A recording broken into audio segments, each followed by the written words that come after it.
If you have osteoporosis or low bone density, core training especially can be a challenge. Typical exercises like sit-ups and crunches are not recommended and can actually harm your spine. So, what exercises should you do? Today, I'm going to walk you through 5 of the safest and most effective core exercises you can use to build stability, improve posture, and protect your spine. All right, let's get right into it. Number 5 is a farmer's carry. A farmer's carry is where you simply walk with weights in both your hands.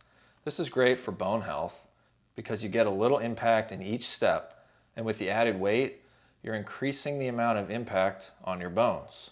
And we know that this is beneficial for building bone density. Another benefit is challenging your grip, especially as the weights get heavier. It's very common to see a decrease in grip strength as we age. And a farmer's carry is a great way to maintain grip strength. In order to do this exercise properly, you must maintain an upright posture and prevent any leaning side to side. I would recommend starting with a light weight and seeing how you do before progressing into really heavy weights. To progress, you can also increase the amount of steps you take. A good goal would be to start with 3 sets of 20 steps, and over a couple weeks, progress to 40 steps. Once you can walk 40 steps with proper form, you can progress further by increasing the amount of weight and lowering the number of steps back to 20. Now, as an alternative to this exercise, and perhaps more challenging core exercise, is a suitcase carry, which is the same exact exercise, only you're carrying one weight in one hand. The benefit of the suitcase carry is the demand of your core muscles to prevent you from leaning to your side as compensation. This will target your obliques, quadratus lumborum, and gluteus medius. If you want more of a core workout, this is a better option. All right, number 4 is the plank. The plank is a pretty straightforward exercise that most people are familiar with. The goal here is not to hang out in the position, is to actively brace your core like someone is about to knock you over. You want your elbows under your shoulders, ribs should be tucked down and in, and of course, your core should be braced. You don't want to let your low back relax and just sag. If that happens, it means your abdominals are not engaged. Start with 10 to 20 seconds.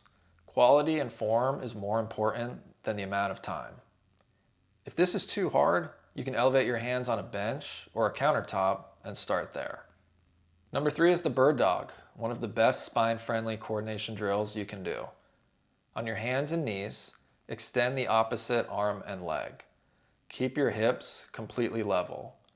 Don't let your low back rotate or arch excessively. And of course, keep your core braced the entire time. If you notice your pelvis moving excessively, then try lifting just one leg at a time without the arm. This teaches your spine to stay stable while your limbs move, which is exactly what we want for spine stability. Number 2 is an exercise that symbolizes youth and beauty. It's called the dead bug. This is an excellent anti-extension exercise. To perform this exercise, lie on your back like a dying insect. Start with your knees and arms straight up in the air. Slowly lower the opposite arm and leg.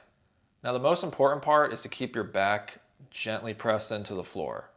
If you feel your low back is arching off the ground as you extend your arm and leg, then you're performing it wrong. With the abdominals braced, you should feel the back pressed against the floor the entire time. For exercise number 1, and by the way, these exercises are in no particular order, we're doing the Pallof press. To perform the Pallof press, use a cable or strong band and stand sideways to the anchor point of the band. Press your hands forward and hold 2 seconds. Then slowly return them to the center of your body. You may feel this in your arms, but it's also working your obliques to prevent your body from twisting by the band. To make it more challenging, you can walk further away from the wall for more tension on a band. As a bonus exercise, we can perform what's called a Pallof rotation, or stir the pot. It's the same setup as the Pallof press, but you can rotate your arms in a circle while maintaining the torso in a rigid position. It's very important to keep your torso stiff and prevent any twisting. A slower pace is more challenging.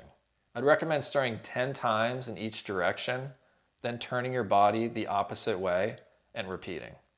These safe core exercises can protect your spine and improve your posture. As always, I recommend if you're starting out to work one-on-one with a trained professional. Start slow, stay consistent, and progress gradually. If you have a favorite core exercise, drop a comment below. Thank you for watching, and I'll see you next time.